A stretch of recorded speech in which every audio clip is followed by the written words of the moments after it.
자, 지금부터는요, 발효에 대해서 설명을 해보겠습니다. 발효의 정의부터 먼저 가보겠습니다. 발효는요, 맨 처음에 어떻게 정의를 했었냐면요, 무산소 호흡이다 라고 정의를 했습니다.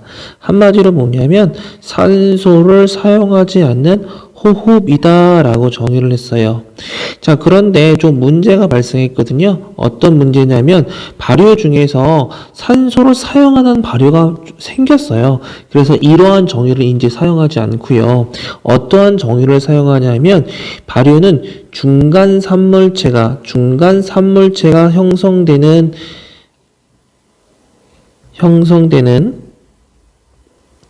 반의다 라고 했습니다. 이 말은 뭐랑 똑같으냐면요, 완전 산화가 안 된다라는 말이고요. 이건 또 뭐랑 똑같냐면 불완전 산화가 된다라는 말입니다. 이 말은 또 뭐랑 똑같냐면요, ATP가 적게 나온다라는 말과 똑같아요. 자, 설명을 해볼게요. 그래프 하나 그려보겠습니다. 예전에 봤던 그래프와 똑같습니다. 자, 반응물은 포도당이고요. 그리고 생성물은 뭔지 알겠죠? 당연히 CO2하고 H2O입니다. 여기에 엄청나게 많은 에너지가 나오겠죠. 이걸 갖다가 우리는 산소 호흡이라고 합니다. 왜요? 완벽하게 산화된 물질들이 나오거든요. 이걸 갖다가 우리는 뭐라 그러냐? 산소 호흡이라고 하고 완전 산화라 그럽니다. 그런데 불완전 산화 혹은 발효는요, 이렇게 돼요. 포도당이 이렇게 중간 산물체가 만들어집니다. 당연히 여기서 나온 에너지는 여기에 E1, E2라고 하면 이 에너지는 E1이 E2보다 훨씬 더 크겠죠. 그죠? 여기서 말하는 중간 산물체는 뭐가 있냐면요, 이런 것들이 있습니다. 젖산이라고 들어보셨나요? 혹은 알코올이라고 들어보셨는지 모르겠습니다. 한마디로 완벽하게 산화된 CO2나 H2O가 아닌 이러한 것들이 만들어지면 우리는 뭐라 그런다? 발효라고 한다라는 말입니다. 자, 그 중에서 우리는 먼저 뭘 배울 자, 그 중에서 우리는 뭘 할 거냐면 첫 번째, 젖산 발효에 대해서 먼저 설명을 해보겠습니다. 자, 일단은 포도당이 당연히 세포에게 들어가겠죠? 여기 화학식을 써보겠습니다. 포도당의 화학식 익숙하니까 써볼게요. 자, 얘가요, 해당 과정을 거칩니다. 해당 과정을 거치면 여러분들 어떻게 한다 그랬습니까? 피루부산, 누누이 얘기했죠, 그죠? 이 과정 중에 만들어지는 산물이 있습니다. 뭐가 만들어져요? 두 개의 ATP 만들어지지 않겠습니까? 당연히 들어가는 건 두 개의 ADP 거고요. 또 만들어지는 거 뭐가 있어요? 두 개의 NADH 만들어지죠? 들어가는 건 NAD 플러스가 됩니다. 자, 그런데 이 피루부산이 젖산 발효를 하면 어떻게 되냐면 이게 두 개의 젖산으로 만들어져요. 자, 그러면 여기에서 피루부산 화학식 좀 써보겠습니다. 화학식은 C3H4O6O3가 됩니다. 젖산은요, 화학식이 C3H6O3이 됩니다. 그러면요, 이게 어떻게 만들어지느냐? 여기에서 뭐가 들어가냐면 두 개의 NADH와 두 개의 NAD 플러스가 만들어져요. 자, 보겠습니다. 아까 뭐라 그랬습니까? 발효는 뭐라 그랬어요? 맨 처음에 뭐라 그랬습니까? 무산소 호흡, 산소로 사용하지 않는 호흡이라 그랬었죠? 그런데 여기서 X표는 뭐예요? 그런데 발효 중에서 산소로 사용하는 것도 있다 그랬죠. 그죠? 근데 대부분은 사용하지 않습니다. 지금 말하는 이 젖산 발효 같은 경우는 산소로 사용하지 않아요. 자, 제가 예전에 가르쳤던 거 기억날라나 모르겠습니다.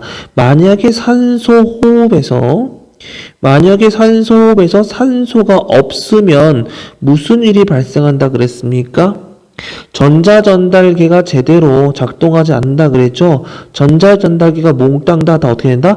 환원 상태가 되고, 그리고 또 뭐 한다 그랬어요? NAD H의 농도는 엄청나게 높아지지만 NAD 플러스의 농도는 엄청나게 낮아진다 그랬죠. 요거 말했던 거 기억나실런가 모르겠습니다. NAD 플러스의 농도가 엄청 많아지니까 그러면 NAD 플러스가 들어가는 곳에 거기에서 그 반응은 제대로 작동을 한다 안 한다? 안 한다 그랬죠. 그 중에 대표적인 게 뭐가 있어요? 피루부산의 산화 반응과 그리고 TCA 회로가 제대로 작동하지 않는다 그러지 않았습니까? 그런데 모두 있어요. 해당 과정에서도 뭐가 들어가요? 여기 이게 들어가죠. 그죠? 이게 들어가죠. 근데 제가 그때 뭐라 그랬냐면 해당 과정은 뺀다고 얘기했었죠. 그거에 대해서 지금부터 설명을 해드리는 겁니다. 해당 과정 할 때는요, 똑같이 NAD 플러스가 포도당의 해당 과정을 거쳐 피루부산이 되고, 피루부산이 젖산이 되면서 무슨 과정이 일어나느냐?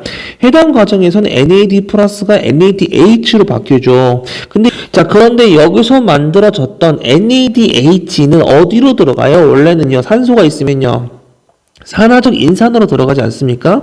그런데 산화적 인산은 반드시 뭐가 필요하다 그랬어요? 산소가 필요하다 그랬죠. 그런데 난 지금 산소가 굉장히 부족해. 산소가 부족하면 NAD 플러스가 제대로 재생산이 안 되겠죠. 그죠? 산화적 인산화에서 재생산이 안 되겠죠. 산소가 부족하면.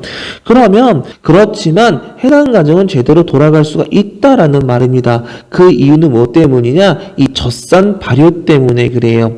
젖산 발효가 진행 과정 중에 뭐가 만들어져요? 이렇게 NAD 플러스가 재생산이 되죠. 그럼 이 NAD 플러스는 당연히 어디로 공급되겠어요? 여기로 공급이 될 겁니다. 그죠? 그러면 여러분 발효의 목적이 뭐겠어요? 발효의 목적 쉽습니다. 산소가 없는 환경에서 ATP의 지속적인 생산이에요.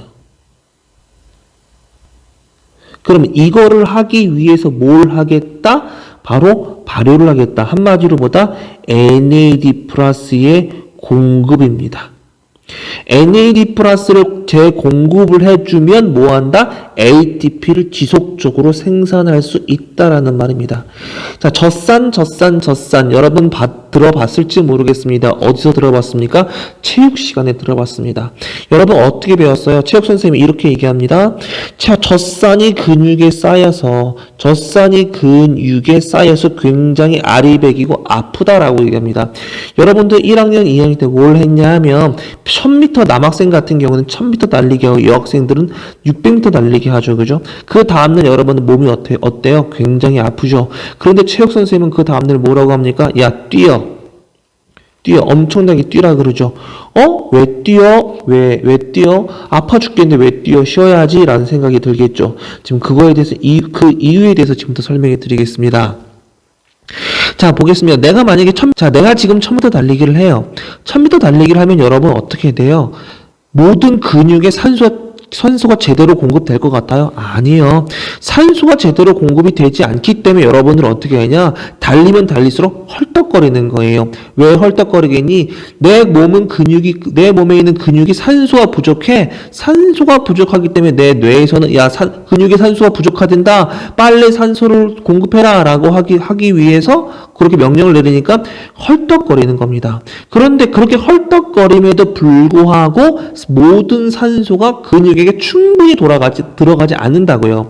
그러면 내 머릿속에서는 계속 운동해라 라고 명령을 내리지만 근육에서 산소가 부족해질 수밖에 없어. 그러면 근육에 산소가 부족해지는데 그럼 계속 운동을 하라고 명령을 내려. 그러면 결국 어떻게 돼? 이렇게 젖산 발효를 한다라고 해요. 근육에서 젖산 발효를 해서 이렇게 ATP를 지속적으로 만들고 이 ATP를 활용해서 근육 운동을 합니다. 그런데 잘 들어보세요. 젖산이지. 산 뭐야? 애시드는 내 몸에서 독약입니다. 이 산이기 때문에 내 몸의 근육 세포에, 한마디로 내 몸의 근육 단백질에 타격을 가해요. 그래서 이 젖산이 쌓이면 내 몸의 근육이 아프게 되는 겁니다. 그러면 젖산을 빨리 빼야겠죠? 젖산을 빨리 빼는 방법은 뭐가 있을까요? 그렇죠. 자, 우리가 배웠던 거 뭐가 있습니까? 해독작용을 하는 내장기관이 있습니다. 어디요? 바로 간이 있습니다. 간에 젖산을 빨리 집어넣어야 돼요. 한마디로 근육에 들어가 있는 젖산을 간으로 빨리 수송시켜야 됩니다. 그럼 수송시키는 방법은 뭐가 있겠어요? 그렇죠. 혈액 운동시키는 거예요. 빨리 혈액순환시키는 겁니다. 그럼 혈액순환시키는 가장 좋은 방법은 뭐다? 뛰어야 된다. 그래서 체육 선생님들이 뭐라고 얘기하느냐? 야, 근육 아파? 근육통이야? 뛰어. 아파 죽겠음에도 불구하고 오히려 더 뛰는 게 젖산을 근육에서 빼내는 방법이고 빨리 해독시키는 방법입니다. 알겠죠? 자, 다시 한번 말합니다. 발효의 목적은 뭐다? 산소가 없는 환경에서 ATP를 지속적인 생산을 한다. 그 방법은 뭐다? NAD 플러스의 공급, 재공급을 하는 게 바로 방법이다라는 말입니다. 꼭 기억해 주세요. 그러면 아까 말했던 거 이제 드디어 의문이 풀렸죠. 산소호흡에선 산소가 없으면 이러한 피로부산의 산화 TCA가 멈춰요. 그렇지만 해당 과정이 멈추지 않는 이유는 뭐 때문이다? 발효가 있기 때문이다가 되는 겁니다. 알겠죠? 자, 젖산 발효는요, 어디서 일어나겠어요? 여기서 일어나겠죠? 근육세포에서 일어나지 않겠습니까? 그죠? 또 하나, 젖산균에서 일어납니다. 젖산균, 이건 세균이에요, 세균. 여러분들 요구르트나 혹은 김치 같은 거 만들 때 이 젖산 발효 씁니다. 예, 그거 하나만 더 알아주시면 참 고맙겠습니다. 자, 두 번째, 뭘 배울 거냐면, 알코올 발효에 대해서 배울 겁니다. 알코올 발효 보자마자 여러분 뭐 생각납니까? 한마디로 술이죠. 술 만드는 발효입니다. 술 발효. 자, 똑같습니다. 시작은 어디서부터 시작을 하냐면요. 해당 과정부터 시작합니다. 포도당 2개의 피루부산. 자, 당연히 만들어지는 거 2개의 ATP 만들어지겠죠? 들어가는 거 2개의 ADP. 당연히 2개의 NAD 플러스가 되고 2개의 NADH 만들어지겠죠. 좀 전에 설명했습니다. 뭐라고 설명했어요? 발효의 목적은 뭐다? ATP 지속적인 생산. 지속적인 생산을 하기 위해서 뭘 해야 된다? 방법은 뭐다? NAD 플러스에 공급되어야 됩니다. 그럼 NAD 플러스가 어디선가 공급이 돼야 되겠죠. 그죠? 자, 그러면 보겠습니다. 그 다음에 피루부산 다음에 2개의 아세트 알데하이드. 그 다음에 2개의 에탄올이 만들어집니다. 자, 포도당 뭐예요? C6H12, O6이 되고요. 피루부산 뭡니까? C3개, H4개, O3개가 됩니다. 아세트 알데하이드는요. CH3, CHO가 되고요. 에탄올은요. CH3, CH2OH가 됩니다. 자, 잘 보겠습니다. 자, 그런데 일단은 탄소 먼저 개수를 한번 생각을 해볼게요. 탄소는 얘가 6탄당이죠? 그런데 얘가 3탄당이죠? 근데 2개 있으니까 똑같이 6탄당 되지 않겠습니까? 그런데 얘가 탄소가 몇 개예요? 탄소가 2개죠? 근데 얘가 탄소가 3개죠? 아, 뭔가가 이상하다? 빠지는 것보다 CO2 2개. 그쵸? 자, 그리고 난 다음에 아세트알데하이드에서 에탄올이 갑니다. 이게 H수가 몇 개예요? 4개죠. H수가 4개죠. 그죠? H수가 몇 개가 됩니까? 6개가 되네. H를 누구한테 받아야 되겠지? 누구한테 받을까요? 그지? 누구한테 받을까요? 이렇게 되겠죠. 그러면 이 NAD 플러스 당연히 어떻게 됩니까? 이쪽으로 공급되겠죠. 똑같습니다. 알코올 발효모다 ATP의 지속적인 생산을 위해서 방법보다 NAD 플러스에 공급됩니다. 알코올 발효는 당연히 누가 하겠습니까? 자, 알코올 발효 누가 합니까? 여러분 들어봤는지 모르겠습니다. 효모가 합니다. 효모요. 효모가 뭘 만드냐면요. 막걸리 혹은 빵 만드는데 많이 사용되는 겁니다. 얘는요, 잔황균이라는 진핵 생물이에요. 진핵 생물입니다. 여러분 머릿속에 스쳐 지나가는 게 있어야 됩니다. 진핵 생물 그러면 뭐 한다? 미토콘드리아 내부에 있다. 그러면 산소 호흡도 하겠네? 이거죠. 자, 산소가 있을 때는 그럼 효모는 뭘 하겠어요? 산소 호흡을 하고 산소가 없을 때는 뭘 하겠습니까? 그렇죠. 알코올 발효를 한다라는 말이죠. 그죠? 여러분들 이 정도까지는요 내가 안 가르쳐준다 하더라도 솔직히 진핵생물이다 요거 한마디만 가르쳐줘도 머릿속에 탁 스쳐 지나가는 게 돼야 돼요. 그 정도 돼야지, 그 정도 차관점이 돼야지만 여러분들이 공부를 제대로 하고 있는 학생입니다. 알겠죠? 자, 여기서 가장 중요한 건 뭐냐면요 이 CO2라는 거 가장 중요합니다. 모든 다른 발효와 다른 차이점입니다. 알겠죠? 꼭 기억해 주시고요. 자, 세 번째. 자, 시작해 보겠습니다. 시험 문제를 내는 첫 번째는 뭐라 그랬어요? 바로 비교와 대조라 그랬죠? 지금 여기 뭘 써 있어요? 산소호흡과 발효 중에서 알코올 발효와 젖산 발효를 비교와 대조를 통해서 지금 표로 나타낸 겁니다.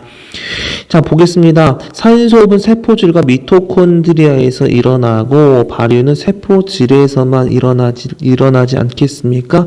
당연한 거죠. 그죠? 산소가 없으면 피르부산의 산화 TCA로 산화적 인산화가 돌아가지 않기 때문에 미토콘드리아에 들어갈 일이 없겠죠. 그죠? 그렇기 때문에 세포질 한마디로 해당 과정에서 다 끝나는 겁니다. 그죠?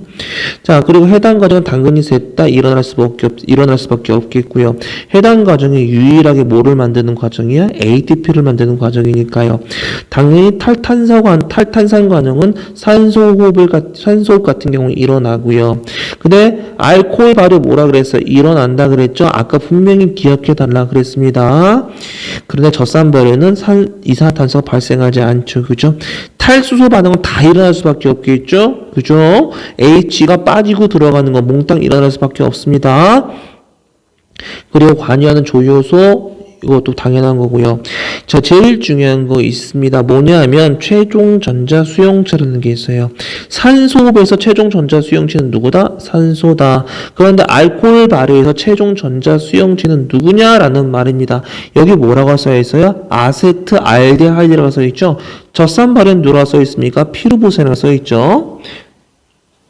자, 다시 한번 앞으로 와봤습니다. 최종 전자 수용체라 그랬죠? 그럼 최종 전자 수용체라는 말 뜻은 뭐예요? 전자를 맨 마지막에 받는 애를 말하지 않겠습니까? 그럼 여기서 전자를 주는 애가 누구예요? 얘죠, 그죠? 얘가 NADH가 NAD 플러스로 되면서 전자를 준다고요. 그럼 전자를 두면 받는 애가 누구겠습니까? 여기서 누구예요? 피로부산이 됩니다. 그죠? 그럼 알코올 발효에서는요, 최종 전자 수용체가 누구일까요? 똑같습니다. NADH가 NAD 플러스로 되면서 NADH가 전자를 방출하게 되죠. 그죠? 그 전자를 누가 가져갈 수밖에 없어? 아세트알데하이드가 전자를 가져갈 수밖에 없지 않겠습니까? 그죠? 그래서 아세트알데하이드가 최종 전자 수용체가 됩니다. 그죠? 알코올 발효에서는요. 그죠? 자, 그리고 기질 수준의 인산화 뭐예요? 해당 과정과 TCA 혈에서 일어나고요. 여기 해당 과정 일어납니다. 포도당 한 분자당 ATP 합성량 엄청 많죠. 그죠? 굉장히 적지 않습니까? 제가 아까 뭐라 그랬습니까? 발효는 중간 산물체가 형성됨과 동시에 완벽하게 산화가 되지 않기 때문에 에너지가 소량 혹은 적게 생산된다라 그랬습니다. 그죠? 이거 꼭 좀 알아주시기 바랍니다. 엄청 중요한 겁니다.